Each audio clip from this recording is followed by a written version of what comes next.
Halo guys, jumpa lagi di channel Pojok Seram. Kali ini gue akan bahas film permintaan teman-teman yang berjudul Hong Kong Ghost Stories. Di film ini ada 2 cerita, jadi akan gue bagi 2 bagian ya. Yuk, kita mulai. Seorang lelaki memberikan penghormatan dan kemudian meninggalkan ruangan yang lebih seperti rumah duka di mana orang-orang biasanya melakukan kegiatan-kegiatan kedukaan seperti kematian. Boneka kertas yang tadinya berdiri layaknya benda mati kini bergerak dan hidup. Tidak hanya boneka kertas, semua barang-barang yang berupa kertas pun sekarang terlihat nyata. Beberapa kepercayaan meyakini ketika mereka berdoa dan membakar semua barang yang dibentuk dari kertas yang menyerupai sesuatu di dunia, lalu ditujukan dan dikirim ke alam baka, maka di sana arwah orang mati tersebut menerimanya sebagai barang yang nyata bagi mereka. Bahkan kertas yang dibentuk seperti manusia pun bisa dikirim yang bertujuan sebagai asisten rumah tangga di sana. Seorang wanita tampak mengunjungi sebuah sekolah. Dia adalah guru pengganti bernama Jennifer Yip. Sesampainya di sana, dia meminta seorang siswi yang bernama Dongdong untuk mengantarnya bertemu dengan kepala sekolah. Sesuai kesepakatan, bu guru itu akan mulai bekerja keesokan harinya. Ketika menuju jalan pulang, Jennifer yang berjalan di sekitar halte dihadang oleh seorang lelaki yang tampaknya adalah pacarnya. Lelaki itu memohon-mohon agar diberi kesempatan lagi. Jennifer mengatakan kesempatan sudah diberikan bahkan sudah lebih dari 10 kali. Lelaki itu sampai berlutut memohon agar dia kembali diberikan kesempatan. Basi ke laut aja bang. Dari jauh seorang laki-laki parubaya meneriakinya untuk melepaskan Jennifer. Lelaki itu pun tidak ada pilihan lain selain pergi setelah diancam mau dilaporkan ke polisi. Nah, kapok. Di rumah, Jennifer berbincang dengan ibunya. Dia mengingat kembali dulu selama 3 tahun anaknya tidak bekerja karena laki-laki itu. Tidak hanya sampai di situ, bahkan ketika mabuk pun laki-laki itu tidak segan main tangan. Selamanya ibu tidak akan memaafkannya. 9 bulan mengandung, gedenya dipukul orang. Mama mana yang rela? Kalau berani dia muncul di depan mama, tak kebiri. Ibunya menasehatinya agar membuka lembaran baru dan melupakan laki-laki tak berguna itu. Lelaki yang sekali main tangan akan terbiasa dan selamanya tidak akan berubah sikap. Jennifer menangis terisak karena luka hatinya yang masih membatin. Keesokan harinya, Jennifer memulai pekerjaannya sebagai guru. Di meja kantornya terselip sebuah surat dari Bu Guru Kong tentang tugas dan kelas mana yang harus dia datangi. Dia berjalan dan mencari kelas F4E tapi tidak menemukannya. Untunglah dia bertemu dengan Dongdong, siswi yang membantunya di hari pertama Jennifer berada di sekolahan itu. Kebetulan Dongdong adalah siswi di kelas F4E dan dia pun mengantarkan gurunya ke kelas. Firasat buruk dari tingkah anak-anak di kelas itu tampak tidak gampang diatur. Jennifer memasuki ruangan dan memperkenalkan diri sebagai guru sejarah dan memperbolehkan murid-muridnya memanggilnya dengan sebutan Ibu Yip.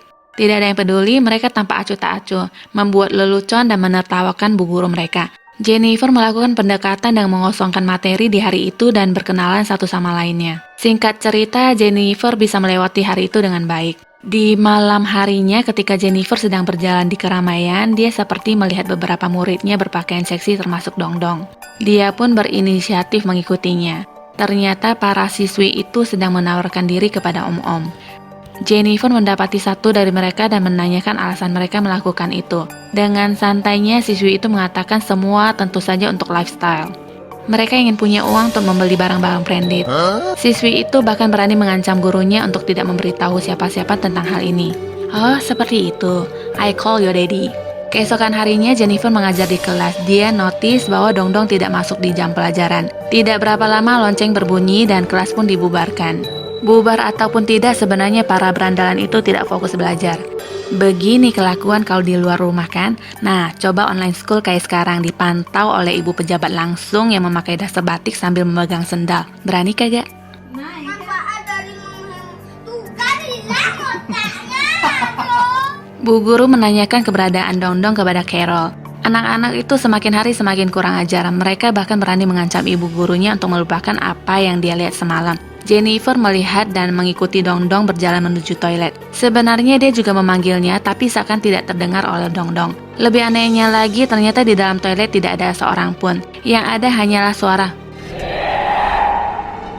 gitu. Ketika Jennifer ingin keluar, tiba-tiba pintu kamar kecil itu tertutup. Di luar toilet terdapat plang dengan tulisan toilet sedang dalam perbaikan. Sudah bisa dipastikan siapa yang melakukan ini. Lampu mulai konslet dan pintu-pintu toilet itu pun bergantian terbanting-banting dengan sendirinya. Tidak sampai di situ, air kran pun menyala dengan sendirinya, bahkan kipas yang terletak di atas dinding itu pun terlepas dan memecahkan cermin-cermin yang di sana dan hampir mengenai Jennifer. Dan dia pun hanya bisa menangis. Dikarenakan Jennifer belum juga pulang, ayahnya lalu melaporkan ke polisi dan setelah dilacak ternyata keberadaan HP Jennifer masih berada di gedung sekolahan. Mereka menemukan Jennifer yang terduduk menangis ketakutan dan ternyata keadaan di sana semua normal-normal saja.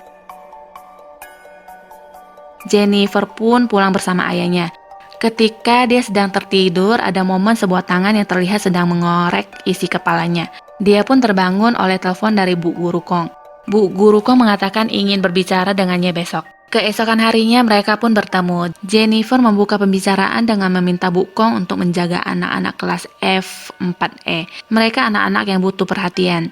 Ibu Kong terheran mendengarkan itu karena dia menjadwalkan Jennifer untuk mengajar kelas F5A hari itu. Jennifer mengatakan dia mengajar anak-anak kelas F4E hari itu. Mendengarkan itu, ekspresi Guru Kong semakin gelisah. Dia pun akhirnya menjelaskan bahwa di sekolahan itu mereka tidak mempunyai kelas F4E. Jennifer pun mengajak Bu Guru Kong ke sana. Setelah membuka pintu kelas itu seperti tidak pernah terpakai. Kepala sekolah pun muncul dan menceritakan kepadanya, dulu ada seorang anak yang sering diganggu di dalam kelas itu. Suatu hari dia sudah tidak tahan dan membawa sekaleng gas alam untuk menyemprotkan gas itu kepada murid-murid yang selalu mengganggunya, lalu menyalakan api dan membakar seluruh ruangan kelas. Semua murid dan guru tidak ada yang selamat. Total korban pada saat itu semua berjumlah 14 orang. Sejak saat itu kelas F4E ditutup. Jennifer pun akhirnya memutuskan untuk tetap melanjutkan pekerjaannya. Di dalam perjalanan pulang seperti biasa, kembali dia bertemu dengan mantannya. Gak kapok-kapok ya nih laki ya.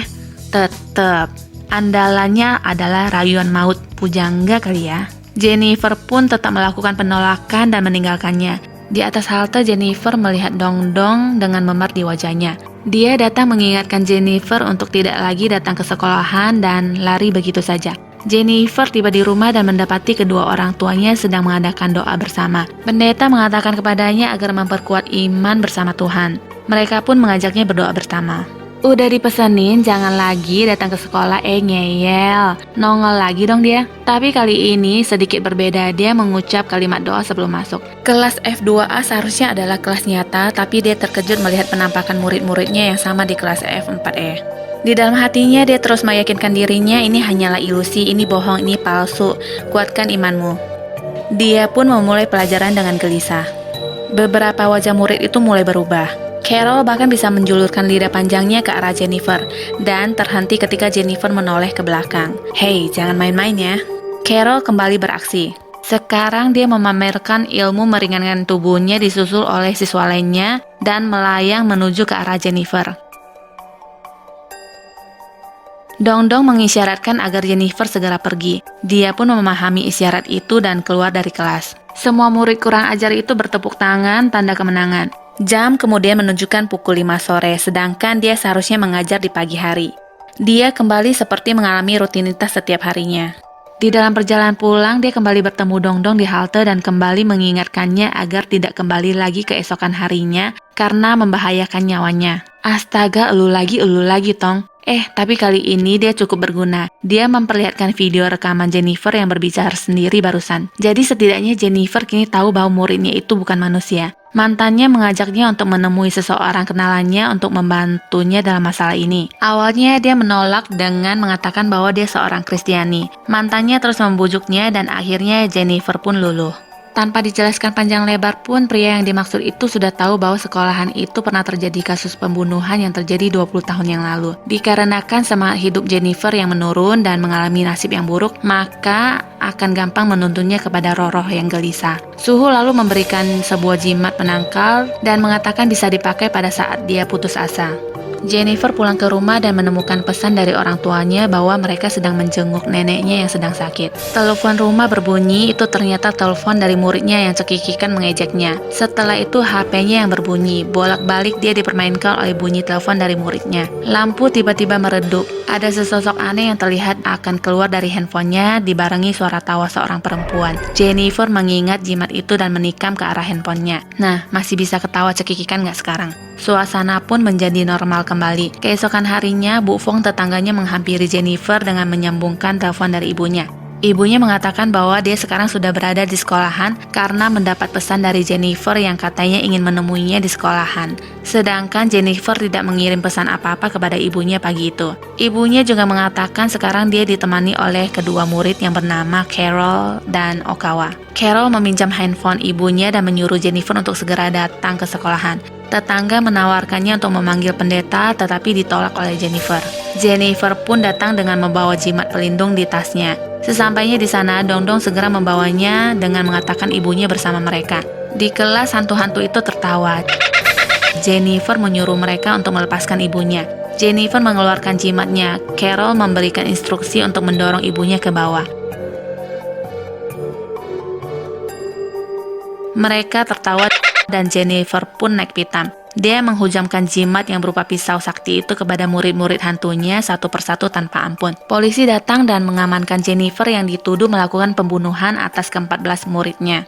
Jennifer terus mengatakan bahwa mereka telah membunuh ibunya, sedangkan ibunya selalu bersama ayahnya. Seorang pria yang adalah kepala sekolah di sekolahan itu datang dan Jennifer terus mengatakan bahwa dia bukan kepala sekolah. Kepala sekolah yang asli mengatakan kepadanya bahwa 14 murid dari kelas F4E tewas. Kepala sekolah pun menjelaskan kepada penyidik bahwa memang terjadi pembunuhan 20 tahun yang lalu dan sebenarnya mereka memajang foto para korban untuk mengenang mereka. Tetapi beberapa guru merasa tidak nyaman dan mereka pun memutuskan untuk menutupnya. Kepala sekolah itu memperlihatkan foto-foto para korban itu dan ternyata Dongdong, Bu Guru Kong dan kepala sekolah palsu itu adalah guru yang menjadi korban pada saat itu. Jennifer pun berteriak itu mereka.